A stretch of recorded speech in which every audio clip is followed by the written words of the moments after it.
We're warming up again. Thanks for joining us. I'm John Kitchen, and this is ENN Now. And I'm Melissa Carter. Fall in Oklahoma is bringing the heat before a big change. Let's check in with our Tulsa Bureau for the latest on the changing weather. According to the National Weather Service of Norman, chances of fire weather increase this week in western Oklahoma due to the low humidity, near record heat, and gusty winds. Rain is possible on Thursday morning into Friday. Temperatures will also drop midweek from highs in the 80s through Wednesday, down into the 50s and mid-60s Thursday through the weekend. With your weather, I'm Angel Santana. Multiple government officials tried to lock the clock. With more information on time change, we have Kira and Asaya in our Tulsa office. In 1918, the Standard Time Act was implemented after World War I to conserve daylight hours. Representative Kevin West is trying to lock the clock and stop the twice-yearly time change with a switch to daylight savings time permanently. Okay, you're missing what's important. Scientists say that daylight savings throw people's circadian rhythms out of whack, leading to unintended health consequences. 19 states have passed legislation to stop their clock on daylight savings time, but the federal government has not allowed it so far. There is a Sunshine Protection Act in the U.S. Congress that hasn't passed the past 2 years. With your daylight saving time news, I'm Asaya. I'm Kira. Governor Kevin Stitt is back from a trip to Israel with Texas Governor Craig Abbott. The pair were in Israel for just a few hours.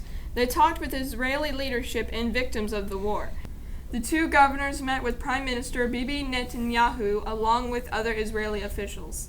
In a statement, the governor said his trip was to show Oklahoma's support of the Jewish people. They also discussed future partnership with Israel.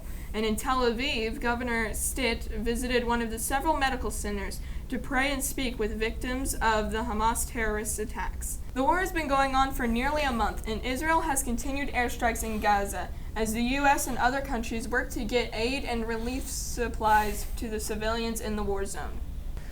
It was a big weekend and a big ending to Bedlam. For details, we turn to ENN Sports Director JJ Sten.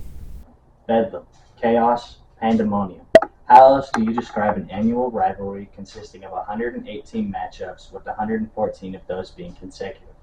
Many stories surround the rivalry regarding the origin of the word Bedlam for this series.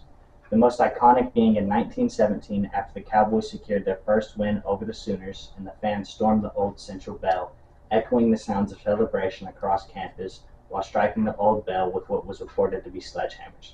These fans, mostly students, created an atmosphere of emotions only true Oklahomans can understand, regardless of where their loyalties lie. Just as Bedlam began in Stillwater, it ended there on Saturday, much to the dismay of families that cherish the chaos for what exactly it is: Bedlam. There's only one winner in Bedlam, and there's only one winner in the last Bedlam ever, and that would be Oklahoma State. Behind a crazy fan base, the Cowboys would deliver to them what will most likely be the most memorable moment in Bedlam history, a 27-24 hard-fought win between our state's best.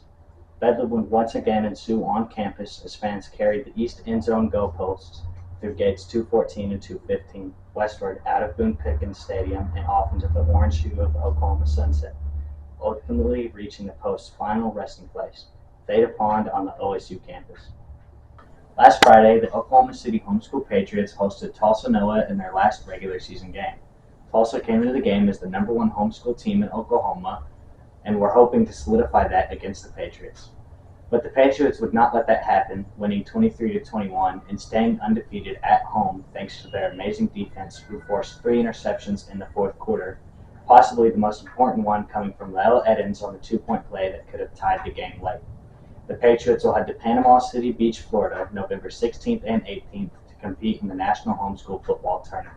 Meanwhile, the Thunder opened the new in-season tournament at home in their new city jerseys, and although Shea Gilgeous-Alexander was out for the game, Chet Holmgren and Lou Dort stepped up, having impressive games despite the loss, which came from an extremely controversial call on the final shot of the game.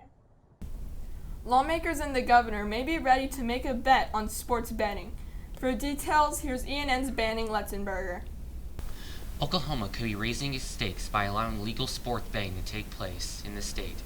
He announced a plan last week to legalize sports betting, but Senator Bill Coleman and Representative Ken Luttrell have active legislation to allow the practice and say they were caught off guard by the governor's plan.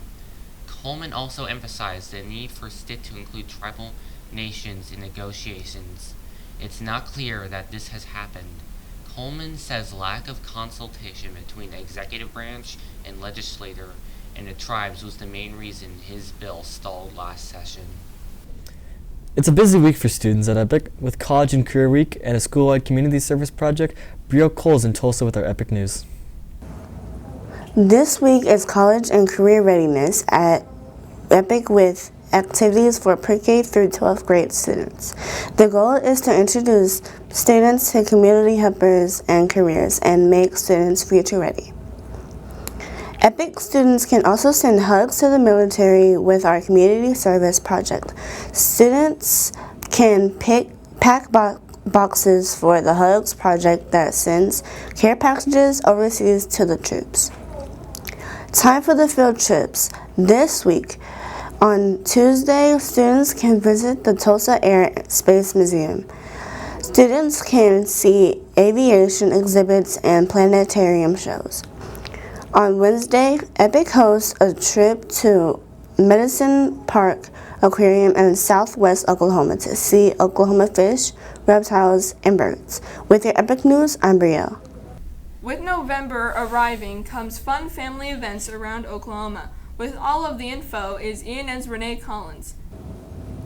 The Oklahoma City Thunder is back at the Paycom Center on November 6th and 8th, facing off against the Atlanta Hawks and the Cleveland Cavaliers. Over in Green Country, the Tulsa Performing Arts Center's very own concert truck will be back in the Tulsa Arts District from November 8th to 12th. The concert truck is its own mini concert venue, all in one truck, going around town playing classical music for those who will listen. Finally, some of Christian music's most popular artists will be at the BOK Center on November 9th. This collaboration includes Mercy Me, Toby Mac, and Zach Williams. It's sure to be a great time for all their fans. With your community calendar, I'm Renee Collins. That's all the time we have for today. Thanks for joining us. And be sure to keep checking our website and social media pages for more news from our team of student journalists.